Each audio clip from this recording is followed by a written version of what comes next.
What's that? I hope you're a responsible capitalist. Well, by definition, most of the capitalists are responsible, Oh, no? they're totally irresponsible How so? by definition. How so? Pure capitalism has one goal: to create as much value as you can by taking companies public and or private, and to be able to obtain it for the owners of the company.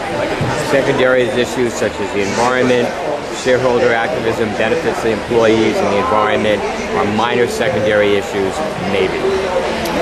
Well, perhaps what we're talking about is the sort of corporations that existed 100 plus years ago, but today's corporations are completely different.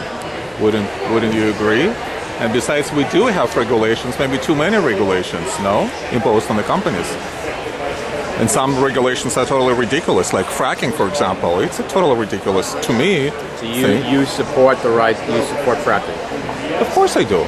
We are totally opposed to it for so many different reasons. Why? The environmental degradation. Like what? The Like pollution what? of water. How the deep? breaking of the shale, which results in water contamination, the release of methane. But it's when not. properly But it's done. not supported by the facts. I mean, I was reading about it.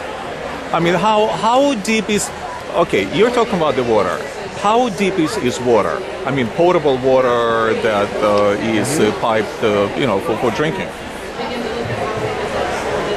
What level is it? Local aquifers. Yeah, aquifers, right. Within the Pennsylvania area, there have been a few that have been polluted by it. When they've been drilling, they haven't done the proper safety of the double sheets of concrete. There are articles now and studies coming out from major scientific groups that are saying there's more and more issues with fracking that are just coming out now. And even the Wall Street Journal, the most conservative, pure capitalist thing, is beginning to report now. Oh my, capitalist. Are you against capitalists? I run an investment firm. I'm a capitalist. So, okay. We demand that companies be held to higher levels of accountability than unfettered capitalism, which in many cases That's fine. No, that's fine. Again, I'm not totally against regulations, God forbid. Of course there have to be regulations, but think about it this way. I mean, if we talk about the potential of getting oil, and we need oil, you would agree with that. We need a lot of oil, right? I would just suggest that we need to be moving away more and more from the use of fossil fuels. How so? I would love to. Sustainable. Hey, I would love to, Right. but it's not happening, and it's not going to happen anytime soon.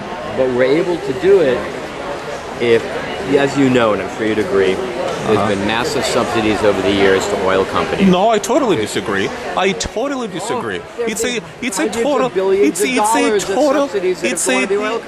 not subsidies. It's the tax breaks. And as far as I understand, I'm not a specialist, but this is what I understand about the misconception of so-called subsidies. When you drill for oil, there's no guarantee that you're going to get oil. Correct? So when we talk about the drilling, normally companies such as Mobil, Exxon, Valdez, whatever come to mind. But there are a lot of small operators. In fact, I don't know the percentage, but significant percentage of oil is being drilled by small operators who might have just a couple of rigs. So as far as I understand, we're talking about the small companies that are given tax breaks in case they drill and get nothing. They made a huge investment and there is no return on their investment. Those large subsidies have been used with ExxonMobil, Chevron, and other major companies for 20, 30 years for the tons of billions of dollars when oil companies have had historically high profits over years and years and years. And I'm opposed to that. I'm opposed to subsidizing oil development in that way so they can show more and more greater profit. I want to be able to see it shifted toward more cleaner, sustainable energy. Okay, because I'm willing to support tax breaks for cleaner energy, moving us away from fossil fuels. Okay, 2 points. You're saying that you are a former investment banker, right? No, I'm a Wall Street trained stockbroker. Okay, stockbroker, whatever. I worked on Wall Street for several years. So you would know a thing or two about the profits, right? And you would know a thing or two about the margins, right? Specifically, when we talk about the profit that, let's say, car companies make versus the profit that, furniture manufacturers make versus as a percentage. versus the profit, let's say Apple or computer companies make, versus the profit as a percentage of when it comes to the oil companies that they make. And you know that in this, by comparison, oil companies make very little profit as a percent. There is a thinner margin. Thinner margin. On there. Okay, so Right. so how can you say that they cannot Because of the historical precedent of massive billions amount of dollars going to oil companies exactly for that reason. But they have help to subsidize the fact that if they suddenly didn't hit an oil well, they should be able to have tax breaks. But it's not. But it's not a subsidy. It's not a subsidy. It's a tax break. It's to support small operators. Are you against small operators? No. It's used for ExxonMobil. ExxonMobil gets billions of dollars of those. So does Chevron and Shell. It's not just a small operators. That's a misunderstanding. Okay, let's assume. In any way, shape, or form. And by the way, when we talk about so-called green energy, am I for green energy? Absolutely. But how much green energy that is specifically from sun or wind do we get as a percentage of the total energy output? You know the number, right? It's minor. What is it? It's 3 to 5%. It's even less than that. If you factor in large wind, it's beginning to grow, but right now large wind has a hard time getting financing because of the meltdown of the capital structures. Large wind is now on hold. Wait, Pretty much throughout there. So you are for subsidies for Cleaner the energy. Yes. But why should they get the subsidies? Look what happened. That's my personal value. What happened with Salintra? Those will $500 million wasted. Totally wasted. I agree. That happens. What do you mean it happens? So you're okay, you're so callously can say, well, it's $500 million of taxpayers' money.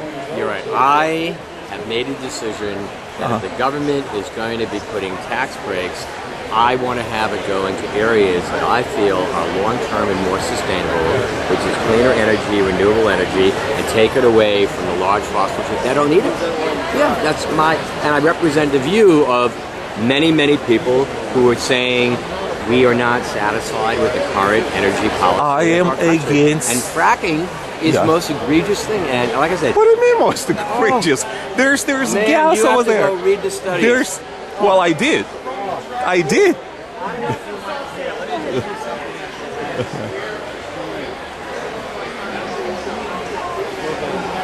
This guy's going to get pulled up in front of the SEC. Oh, I have. Chesapeake Energy. Wait a minute. I have to take Rolling Stone seriously. Are you serious? He happens to be a tremendous investigator reporter. So you're the CEO of Chesapeake Energy. He's being brought up in front of the SEC for fraud on how he has financed the buying of leases and fracking in Pennsylvania. So let's say, if we, do you know any industry which is totally free of any accidents?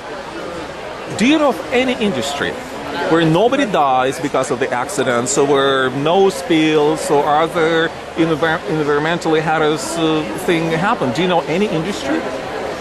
There's certainly going to be some in almost any industry. The price you pay, though, allows us to draw our personal, professional lines, and for me to be able to say a good example. Coal mining is one of the most dangerous industries in the country. No. On a proportionate basis, the amount of industrial accidents that coal miners undergo is the highest. Go research it, I can tell you that. No. I mean, in this country or around the world? Talking in this country, and in China it's even worse. Because there are less regulations in China. How many deaths? I mean, if we were to judge that by the number of deaths, then you should be really the biggest proponent of atomic energy, no? Nuclear power plants? That's a great point you raise, and I laud you raising it to it, and I have a serious objection with nuclear, which is the disposal of the spent fuel rods and how they're going to handle it. It's a major problem, and within the environmental community, there's actually two schools of thoughts now. Okay. There's a group of us who come from the business world who are still opposed to nuclear, and there is a small group to show you that there is a little bit of disagreement in this area that is supporting it as having obviously no carbon footprint, and they say that is more important than dealing with the issues of how do you deal with spent fuel rods. I view it differently. So that's one area that I see a reasonable disagreement between organizations that I respect. So you are for nuclear energy? I'm opposed to it. You're opposed to it? Very much opposed. Oh, because of, again, what dealing grounds? with the fuel spent rods, how it's to be handled. Yeah, but this issue has been resolved. The Yucca Mountain or Yucca, I forget exactly what it's called. Closed. It's not being used right now. Well, it was closed because of, I guess, environmentalists. Because the people who lived in the state said we don't want it in our state. We don't want to have that in our state. But there are the people who don't want hydroelectric plants, or those who don't want any plants, or those who don't want to get electricity on the one hand. On the other hand, they want to drive cars. They don't want to use electricity. They do want to use air conditioning. I mean, modern world can't live without energy. It's number one. You have energy. The difference that we both have is what is the price that each one of us is willing to pay to sustain a lifestyle. Price valued in the number of human lives or the environmental impact, because the largest number of deaths from when it comes to the sources of energy was from hydroelectric plants. You know that, right? Are you opposed, by the way, the hydroelectric? I don't know what you're referring to when you say the largest number of deaths from hydroelectric. Well, the dams. Yeah. The largest number of people killed in the energy sector is from hydroelectric plants. You know that, I'm sure. No, I'm not aware of that. Okay, so if we were to talk about the numbers, where is that? Not in the U.S. Well, in the U.S. also, but mostly in China. China has. I'm talking about the world. Yeah, China has no regulation on anything. Yeah, but look, you are against, or many people are against building, let's say, nuclear plants based on what happened in Fukushima. But just as well, you can say, wait a minute. Chernobyl? What's that? How about Chernobyl? How many people were killed in Chernobyl? Do you know? How about 3 Mile Island? How many people killed in 3 Mile Island? Do you know? Very few. None. None. What about Chernobyl? How about that? What about Chernobyl? How many people? Where there is residual radiation, and the areas around there have been they've been banned. People can't even live in the area. Well, it's like saying. I'm just saying. Yes, I do. But you support that? I'm sorry. Are you saying that you're willing to have that as a potential outcome in the name of having nuclear power? Okay, I'll answer this question. But before I answer this question, how about if we compare the numbers? The number of people who were killed due to problems with the dams exceeds, I believe, 170,000 people. 170,000 people. How many people died? I have no idea where. That but that's okay. Look it up. I mean, it's with the internet. I mean, you can get access to information in 5 seconds. Anyone can. So the number of people that died in America because of nuclear disasters is exactly zero. Correct. Zero. Not a single person died as a direct result of nuclear explosion. Fukushima kind of put a whole Nobody died. On this. Nobody died. But here's the good thing. Nobody died in Nobody Fukushima? died. Nobody died in the Fukushima. Nobody. Look it up. Not a single person died in Fukushima. I will have to. From tsunami, yes. But as the result, which is natural disaster, and there's nothing that you can do with nature. Obviously, just like you cannot do anything with global warming. By the same token, so. If I were to follow your logic, then we should ban all hydroelectric power stations? Are you proposing closing all hydroelectric power stations? I can't comment on your numbers. They're the most dangerous. Okay, well, that's what you're telling me. So if let's say you research and find out that the number is correct, which it is, so would you become a proponent of closing all hydroelectric power stations? I would demand higher regulation. And then what happens? I mean, you can have more safety standards. I'm very big on regulation. You're very big. Very big on How many people died? Yep. So zero As died. you know, the coal mining. You know that in China now it has surpassed us in the United States the emission of carbon dioxide. I don't care. Not on a per capita basis, on a gross.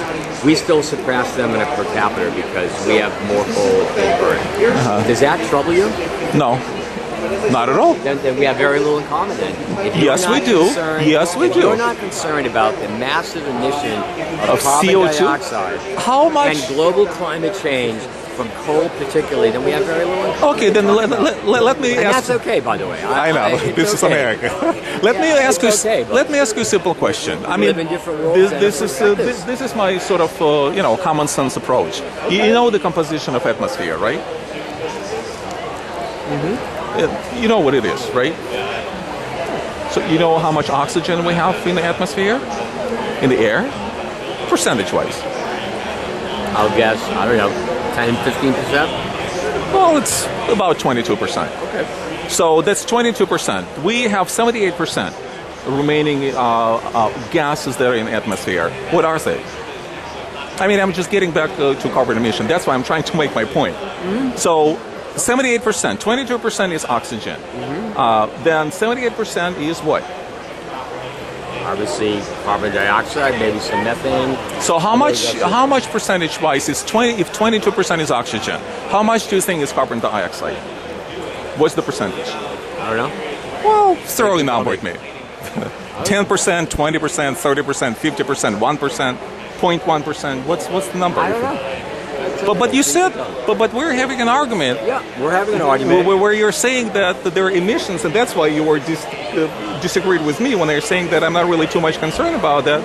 And yet you don't know the number. So what's the number of CO2 in So the you're not atmosphere? that concerned with global climate change, the melting, the warming of the oceans, But- severe weather pattern changes that have been tied to the increasing of carbon dioxide being emitted, which is warming.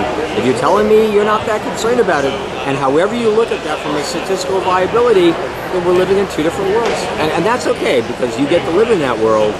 But I will do whatever I can, both as a political activist, as an investment manager. My group controls almost $1 billion, committed to making the changes that I'm talking to you about, because we represent a massive amount of people throughout the country, and a lot of people here are saying, I want to look at different models, and I do not want to invest and make money in companies that are adding to these issues of global climate And change. if We you- take it very seriously. Okay, but if I say that there's no correlation between the CO2 emissions and the climate change, you would call me Then what? I just won't believe you. Simple. You wouldn't believe me. No. And yet you don't even know the amount of CO2 in the atmosphere. Okay. So I'm not going to believe you, but it's okay. If you're telling me you don't believe there's any correlation, you're part of that group of people who are saying it's just a natural statistical change. It's just part of it may be a 1,000-year cycle or a 10,000-year cycle, and you're not that concerned with what's happening. I But- look at you and say, But what was we live here? in different worlds. Yeah, but what was here 10,000 years ago? I mean, the Earth. You know the age of Earth, right? You know that Earth is about 4.5 billion years old. So let's take a very, very small period of time in the Earth's existence of only 10,000 years, which is negligible, which is really nothing on the scale of, several billion years. You know what was here? I'm sure you know that only 10,000 years ago, the same spot where we are today, there was ice shield. It was more than mile high. Same exact spot where Jacob Javits Center is right now. What happened to it? Obviously, there was a melt. Because why did it melt?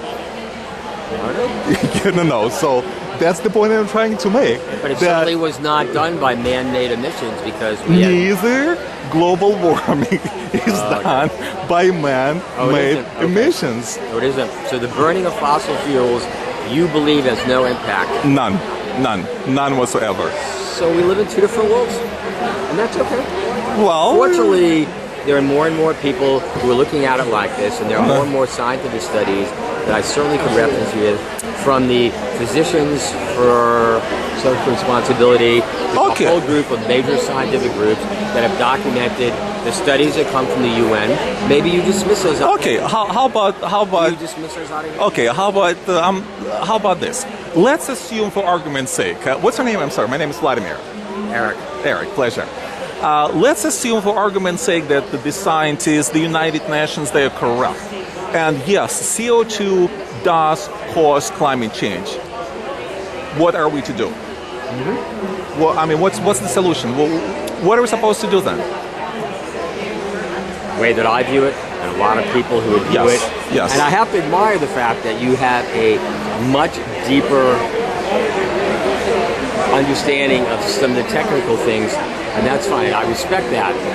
I don't have that because I don't need to have that. I can talk about it in a more global way, and with the people who I'm dealing with, they understand it and we see it. So I'm giving you that level of respect. The way that we approach it is, first of all, we need to have a massive commitment to energy conservation efficiency to lower the demand. We probably would agree on that. Specifically, how do you Energy do that? efficiency and conservation. Specifically. Insulation, more efficient energy appliances, lighting, and it goes on and on. Building in LEED certified, building more efficient.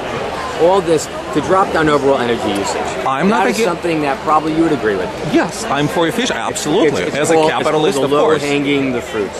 However, So that would be the first issue. And the second issue is having to really rethink the model of saying, if I'm opposed to nuclear, which you support, it's fine, Yes. I've given you the reason why, then I and other people similar have a responsibility to take a look at other potential sources, and I've given you my rationale, which is I'm willing to support government subsidies for those energy sources that I believe in. So I'm willing to take it from one source and move it to another, and I admit it.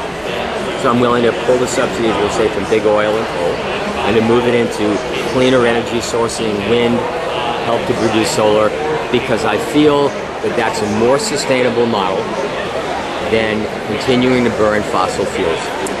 And I'm willing to put my dollars in it, and most importantly, I'm willing to pay higher taxes. And I'm in a high tax bracket. I'm in a very high tax bracket because of what I do. And I'm willing to pay more taxes if it's going to be going to policies and changes that I believe create a more sustainable, healthier environment.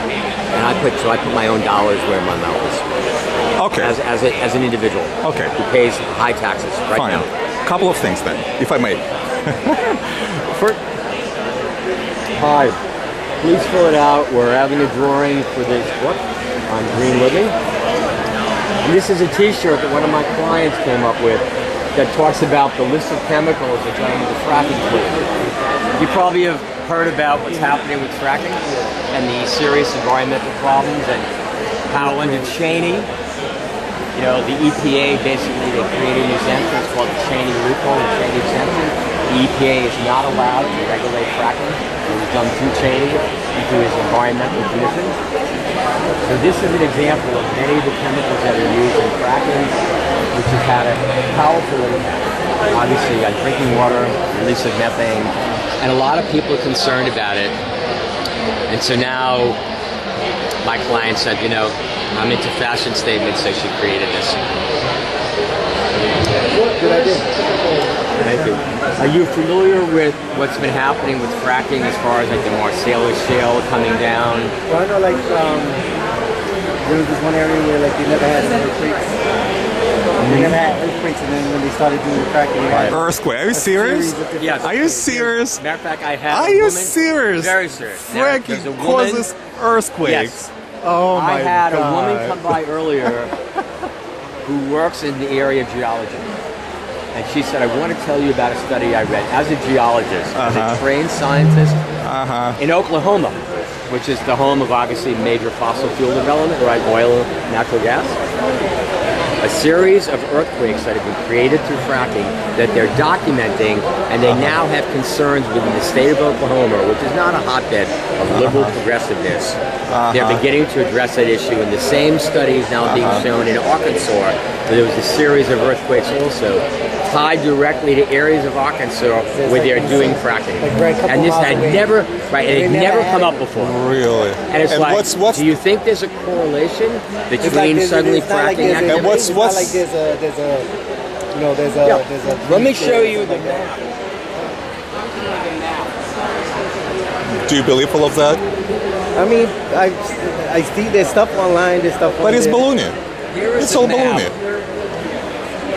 of what's happening in the country.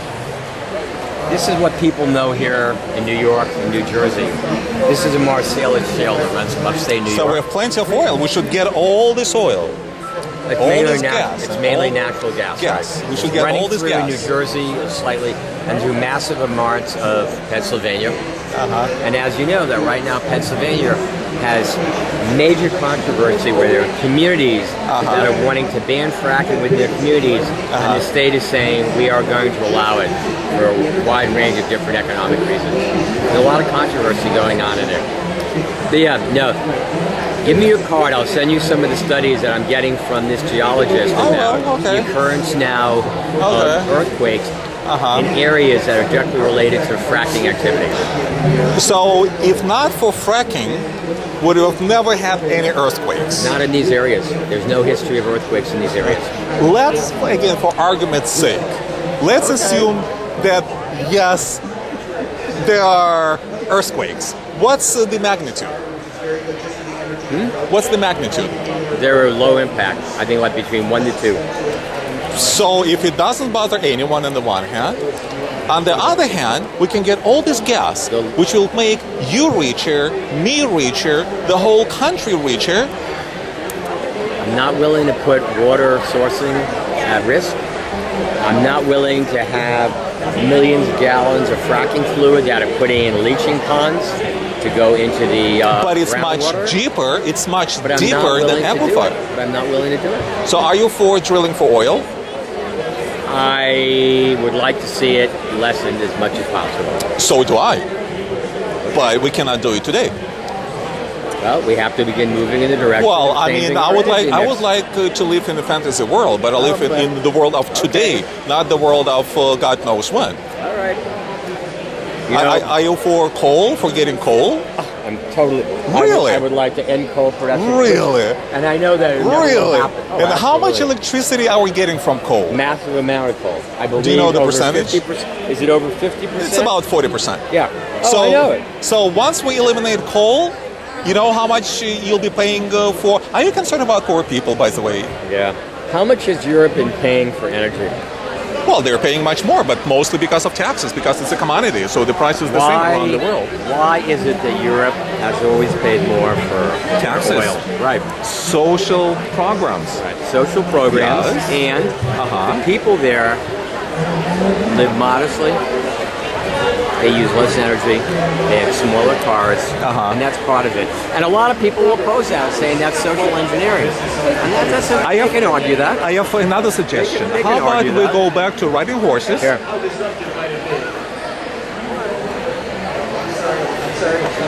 So anyways, what we do is we work with people. All right, well, it was nice talking to you.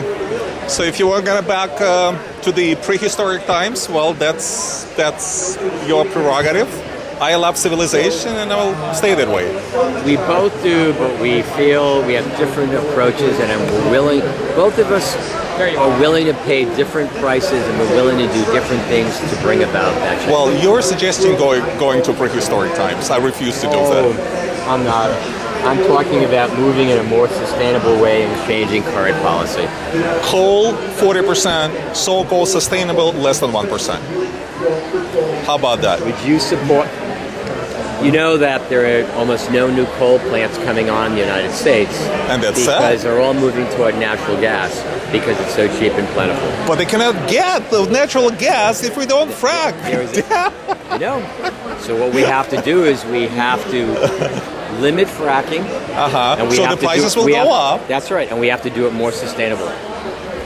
I'm willing to pay higher prices. Okay. I'm willing to pay higher prices. I'm not. Okay. All right. Nice talking to you. Good luck.